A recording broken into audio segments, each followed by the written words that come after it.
Welcome back, everyone, to Brown Bag Bets. Happy Friday.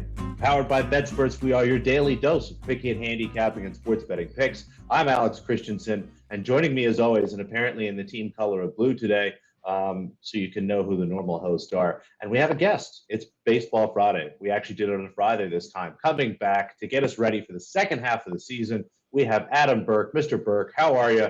How was the first half of the season? Give us maybe a little quick primer for the rest of the way. Well, the first half of the season was a big time challenge for about the first 6-7 weeks as we had a new baseball and, all that kind of thing, because Major League Baseball just fundamentally changes everything year in and year out. But things have gotten better here of late throughout June and then on into July as well. So hopefully can continue that after the All-Star break here. But, look, obviously it was a tale of two first halves within the first half. With the substance crackdown in early June, the game was much different after that, more high scoring. Obviously, we were all paying attention to pitcher spin rates and all of that. So we'll see what happens now coming out of the break. The trade deadline's coming up, so that's always, a quirky thing for handicapping. But I'm looking forward to it. I finished on a high note the first half and hopefully can get that going here in the second half. So those two things that you mentioned, the ball and then getting the substances off the pitchers, do you think we're kind of done with that variance for the rest of the year? Are pitchers going to behave themselves and not go back to that? Are they done swapping out the balls for different balls? Do you think we can kind of normalize for those two things, hopefully? Yeah, I think so. I think pitchers have adjusted now. And, one of the things for pitchers is, just watching for injuries. Guys have to grip this new ball a little bit harder. It's putting some more strain on the wrist and the elbow ligaments and all of that. And then when you factor in something I'm pretty sure we talked about the last time I was on the show, that you've got pitchers now that are going to go from throwing maybe 65, 70 innings last year to throwing 175 innings this year. So what happens later in the season with some extra strain, not being able to use those substances, and then also the increased workloads, that's something that down the line I'm going to have to pay very close attention to and kind of try to figure out. But the ball is what it is now. Pitchers have adjusted to the foreign substance crackdown. And I think it's a good thing for Major League Baseball that they upheld the suspension for Hector Santiago. I'm hoping we find out some more information as to why or what they found, but at least they showed a little bit of teeth now actually giving out a suspension instead of just all the threats that they previously had. Yeah, you kind of have to do something once in a while. Like it's like when the NFL puts a new rule in, like, yeah, we're gonna really focus in on this penalty this year, and they do it like for the preseason, and then all of a sudden it's gone, and everyone realizes like, oh, we can still get away with it. That was just lip service. So no, it's good. It's good to see that, and anything you can do to make baseball normal, like when the home runs were down and scoring was down, that's less fun. I don't know. Maybe for bettors, it was more fun to have more, knowing what you're getting. But for me, just a casual watcher of baseball, I like that a lot more. I like dingers. We all like dingers. Like that's why we had the Derby in Colorado. Something I talk about a bunch is just the menus, what we're getting nowadays with legalized betting and everything, and what's been put up for, especially golf. I bring this up a lot for golf because there are so many freaking things you can bet on for golf now every week, not just majors. And something that I've seen the last few years, we've seen this a little for the NBA too, is adjusted win totals. And Adam, you had done some work on this over the All-Star break. You even had a couple that you put some money down on in the second half there. Well, I think the thing about adjusted season win totals is that we have seen roughly 90 games or so now. Anytime you go into a new season, there are always questions. You do all the research you can to try and make the most educated guess possible about a team. If they make some free agent acquisitions or picked up some trade guys, you sort of try to project out their performance. Now we've seen it. Now we know what we're going to expect. And furthermore, we see teams that have overachieved or underachieved.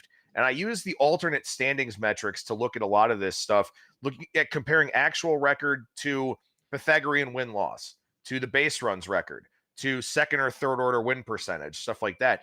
These alternate standings metrics that really show teams that have gotten lucky versus teams that haven't gotten all that lucky.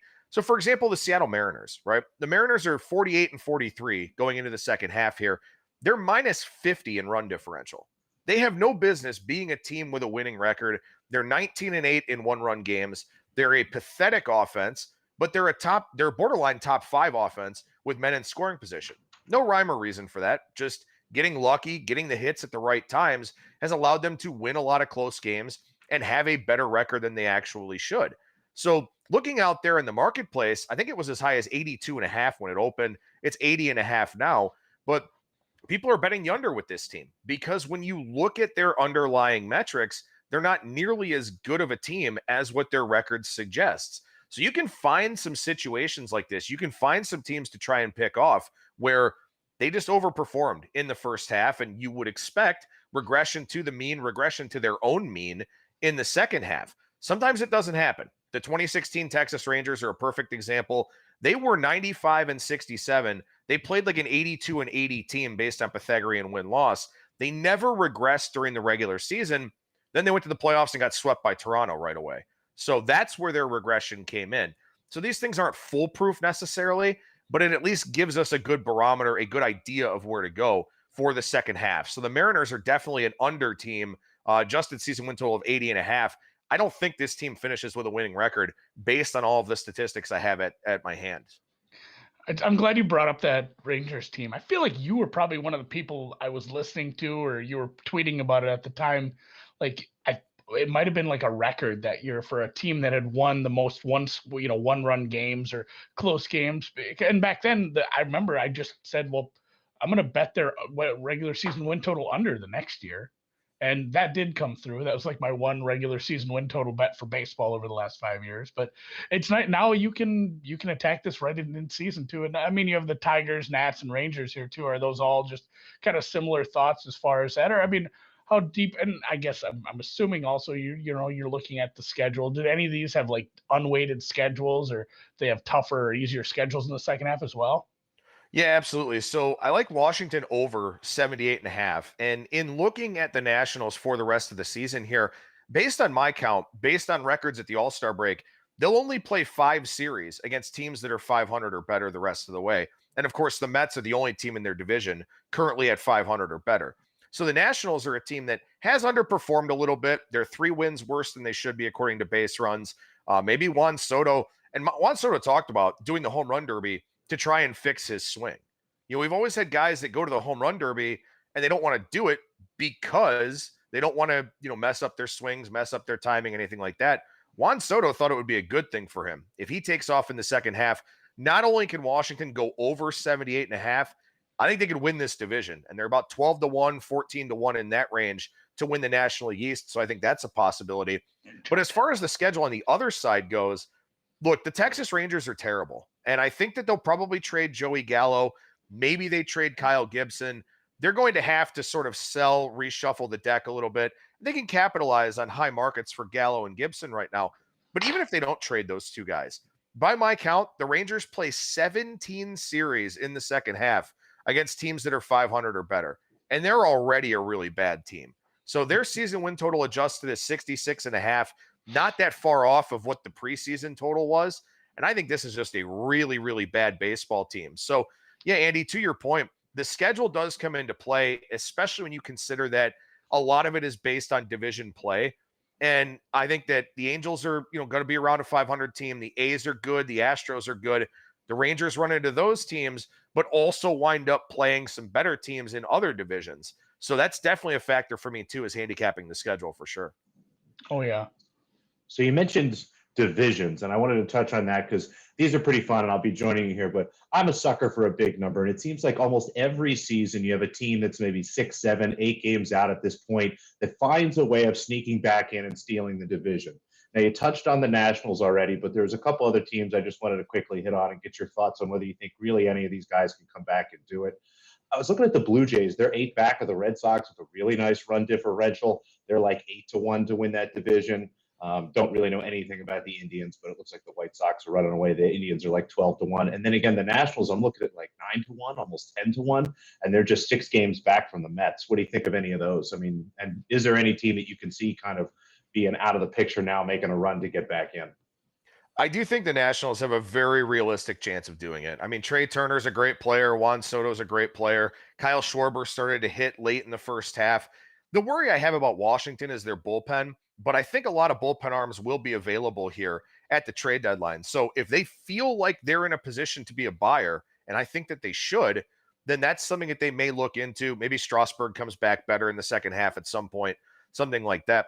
As far as Toronto goes, The run differential thing for Toronto is a little bit of a challenge because they win in blowout fashion a lot. They score a lot of runs. They won a lot of blowouts down in Florida. They've won blowouts here in Buffalo as well. They have trouble in close games because their bullpen is not particularly strong. And it looked like at the tail end of the first half, Hyun-Jin Ryu wasn't fully healthy. Maybe a little bit of a break gives him a second wind here for the second half. But I think of the long shot, the two long shot teams there in the East, the Yankees or the Blue Jays, I would probably have more confidence in Toronto just because New York doesn't pay attention to the details. Aaron Boone's probably going to get fired at the end of the season. They're just a team that's kind of in a little bit of a weird spot. One that you didn't mention, and they're only 4 games back, and they play Milwaukee here this weekend, is the Cincinnati Reds. They were hard charging at the end of the first half. The Brewers' offense is not very good, and the Reds' offense is very good. If they get the pitching staff stabilized, and it seems like they have with Luis Castillo now pitching a lot better, I've seen the Reds in the plus 450 range to win that division.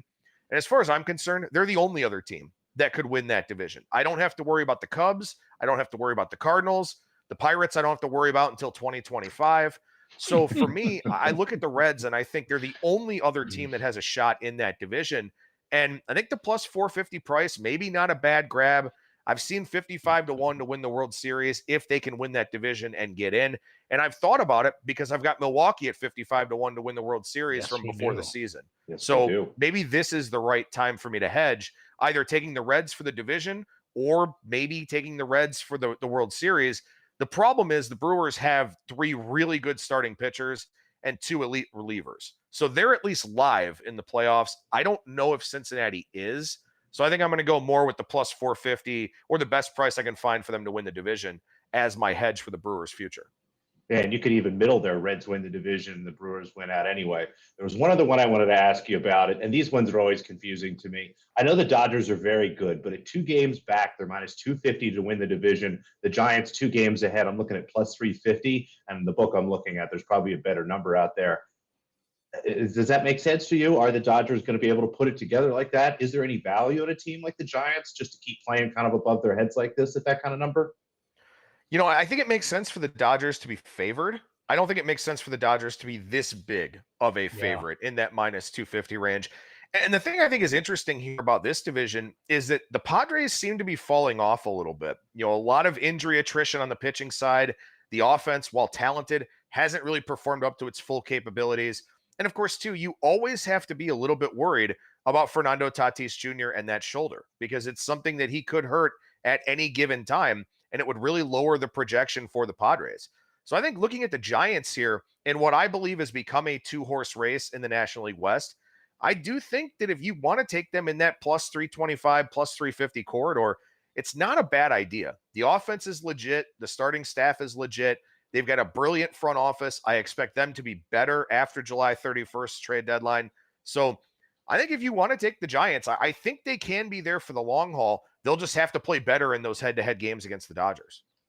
Yeah, I think that's good then. So I got 3 there. I got the Nationals, I got the Giants, and I've got the Reds. What do you think, Andy? Yeah, I feel like I have some of those, again, Black Friday, promo boost things for, the Dodgers to win the World Series, too. So I guess I'm sort of a Dodgers fan, although I'm obviously a much bigger Brewers fan at this point. And, yeah, the Tatis thing makes total sense. That guy pulled his shoulder apart swinging.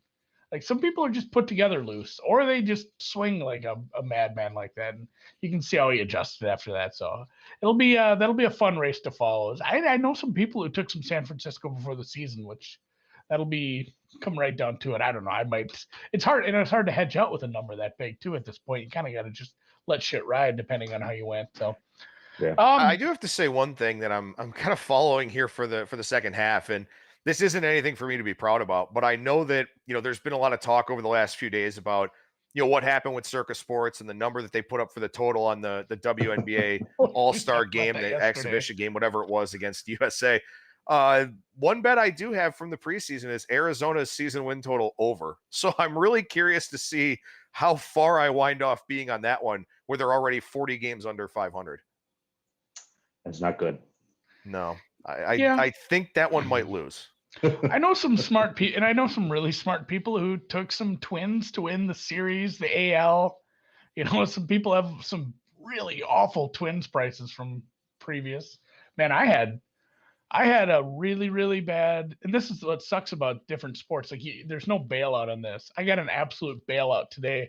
I had a golfer losing a matchup by 6 strokes, and he wasn't going to play any better today, and his opponent withdrew. So it went from an absolute instant loss, or a near sure 99.9% loss, to an instant win. That is the beauty of something like that. I love being so wrong and getting bailed out once in a while.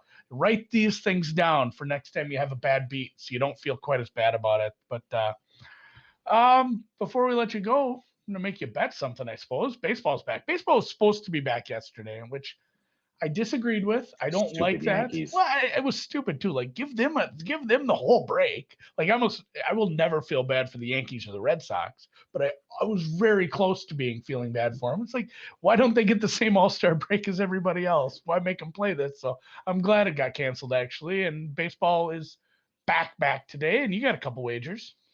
Yeah, it was a really tough morning because there weren't a lot of overnight lines. A lot of teams hadn't really said who was going to start tonight, what their pitching plans were going to be. So a lot of blanks on the betting board this morning, which maybe limited me a little bit. But at the same time, I mean, I'm sure you guys know this. When you come back from a vacation, the last thing you want to do is work. And a lot of these players, finally getting to go away somewhere. Last year, they had to worry about all the COVID protocols and all of that. Couldn't really go anywhere, couldn't really do anything. I'm sure a lot of guys took vacations this year or something like that. So I tend to tread lightly coming out of the All-Star break for that reason. Also because pitchers wind up being on ample amounts of rest. A lot of guys tonight going on a week plus of rest. Some guys will pitch the middle of next week on 12, 13 days of rest. You never really know how those guys are going to be. But there were a couple of plays I did make for tonight. One of them is the Cubs against the Diamondbacks. And I think this line's kind of shot up a little bit since this morning. But, for Chicago here, Kyle Hendricks has pitched really well of late. Got off to a horrible start, but he's been really good over his last 11 starts. I think ERA in the 250 range, 9-0 in that span. Not that pitcher win-loss record is a big deal, but he's pitched well. The team has kind of responded to him and all of that. Madison Bumgarner comes back tonight for the Diamondbacks, who, as I mentioned, 40 games under 500. I think the last thing they want to do today is go back to work and play more baseball. So I don't think they're going to be fully invested or engaged. Bumgarner just pitched against basically prospects in the Arizona League for a couple of rehab starts and didn't pitch particularly well in either one of them. So I took the Cubs today. I laid that price, even though I'm a little bit worried about where their headspace is, being a seller here at the trade deadline. The other one is I played Houston tonight as a short road favorite. So a couple of road favorites for me tonight. But Houston's up in Chicago. When these two teams played a 4-game series last month, Houston swept them and won the series 27-8. And this kind of underscores what's happening with the White Sox this season, where I think they're 38-11 against teams with a losing record, and they're 16-24 against teams that have a 500 or better record. So they're basically doing what my Indians did for several years, beat up on the bums and lose to the good teams. So the White Sox tonight with Dylan Cease on the mound, massive spin rate decreases since the foreign substance crackdown came together. His worst start in his recent stretch was against Houston, faces them again tonight. Astros didn't send anybody to the All-Star game. Excuse me. So they're just ready to go, ready to get back at it, and just a better offensive projection for them with all the injuries that Chicago has right now. So laid the road price with Houston, laid the road price with Chicago, and hopefully a couple of those chalky plays come in tonight. Yeah, the Astros are clicking right now, especially on offense. And yeah, the Dylan Cease thing, of all the guys where I've seen charts, and boy, we saw some charts when the spin rate started to come down. Anybody, I don't even know what website, but like everybody who bets baseball uses that same website for the spin rate stuff. And that shit was just, going, it looked like one of those Bitcoin charts where Elon tweets and then it just drops off the face of the earth. So Dylan Cease's was pretty nasty. Like, you can tell, it's not like, oh, he was cheating harder. It's just like, no, he was getting more spin, like with whatever he was using. Yeah, maybe he was cheating harder. Actually, I'm going to say that. He was cheating almost the hardest. So the Dylan Cease fade, I'm fine with. And yeah, a little baseball for the afternoon because there's no basketball, there's no hockey, football hasn't started. This is all we got tonight. Golf's done in like an hour, man. They're playing in England. So baseball tonight, that's what I'll be watching. Maybe listening on the radio. I don't know. That might be a good hammock activity for me. So we thank our guest, Mr. Adam Burke. Adam, where can people find your stuff if they want to hear and read and listen to more baseball talk with you? Hey, you can check my workout over at ats.io, and also over the All-Star break, I did my college football power ratings and some favorite season win total bets for college football. So that's over there at the website as well for you to check out, along with the daily baseball content. And follow me on Twitter at Skating Tripods. Yeah, man. If you're hankering for some college football stuff already, definitely go check that out. And thanks a lot, Adam. We'll talk to you again. Absolutely, guys. Have a good weekend. Thanks, bud. No basketball tonight, but it's tomorrow. And sometimes on a Friday, we'll talk about a game on the weekend. And it is the NBA Finals. So we better bring it up. I haven't made a bet on this. You have, what was your series? Was it Bucks lose the first game? Or Bucks lose the first game, win the series, and then I've got Bucks -1.5. So I need the Bucks to rip through the next two games to get the -1.5. That's not looking so hot, but Bucks win the series. They've already lost game one, Andy. Plus 375. So you have the Bucks at plus 375 right now because the first event happened. I know some other people have some Bucks. I know some people have some big Suns numbers from before the playoffs. A lot of people, still a lot of intrigue here, and basically an 8-point swing for home court, which is still, I guess the zigzag is still playing into this because they know what the markets are going to do. Well, I just think they know where people are going to bet this with the whole bullshit zigzag. So they have to do this swing. But yeah, the Suns -4 at home. We're looking at Bucks -4 in Milwaukee. So Suns -4, a little lower on the total. What do we make of the lower total? That's my main question on this one. In a game really where the Suns win, Andy, and that's not totally correlated, but the Suns winning is going to be, I think, more of an underspot, frankly. And I also wonder if there's some sort of adjustment again for this being hopefully a more competitive game. The last couple games kind of where it got a little bit out of hand, and we saw, well, not the last game, not so much. And we saw that one go pretty fairly under. We finally saw the pace slow down a little bit in the fourth quarter there. Some of the shooting numbers are starting to come back down to earth. I mean, early in the series, I was happy to bet unders, and I kind of stayed away because this is kind of where I had the number. If these two teams are playing a competitive game, I have it in the 217 to 218 range. Again, we've seen them go over those numbers. They finally started to come back down a little bit. I will say, circling back to your point about people's with Suns numbers, I would start looking into a Milwaukee position, at least to cover your risk if it's a big risk. If you do have a really big payout coming for the Suns and you're really going to be upset about not getting anything, I think the Bucks are very live in this series. I'm not going to bet them before game 5 at these numbers. +4 is probably a little bit of value. I'd have it closer to +3. The money line looks just about right to me. It'll just be another game, Andy, where, live I'm looking to accrue positions on the Bucks if they start slow. Live I'm trying to accrue positions on unders if they start fast, things like that. So going to continue to follow that. But in general, I think we have a very competitive series. So if you are heavily invested in the Suns, I think there is a little bit of value in that Bucks number. All right. Yeah, and if you do bet anything, do follow Alex over at Alex Christenson on BETSPERTS or at @noops_noops on Twitter. I'm sure you'll tweet anything if you end up putting put a position out on that game. All my golf has started. In fact, all my golf for today is pretty much done with. Corey Connors couldn't get it going on the front nine. Really bothersome. He actually played well at the end there. I don't even know where Hovland's sitting right now.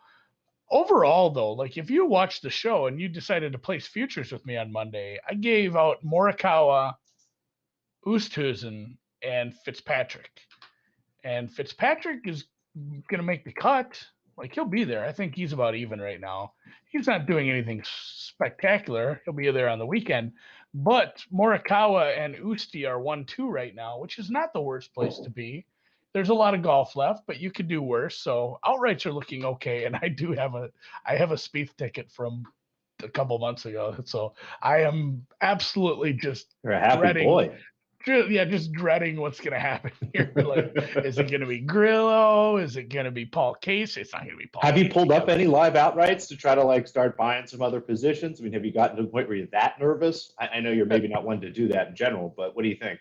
That's where I didn't love his tee time, and I should have just stayed off it. But I did put a little more on Hovland this morning, a smaller bet, and I put some on Corey Connors. Connors went 2 under today. He's tied 13th now, but I don't think he's much of a favorite as we think. John Rahm is playing better right now. He's going to make the cut. He can always, he's 9 back off the lead, but still plenty of golf, and he hasn't played much today yet either. But I did also give out a bonus pick of Seamus Power in the Barbasol. He's in 4th place right now. He's playing all right. He was leading. I think he's still got plenty of golf to play. He is 9 under at the not the Barbasol. Yeah, the Barbasol. It's the Barbasol.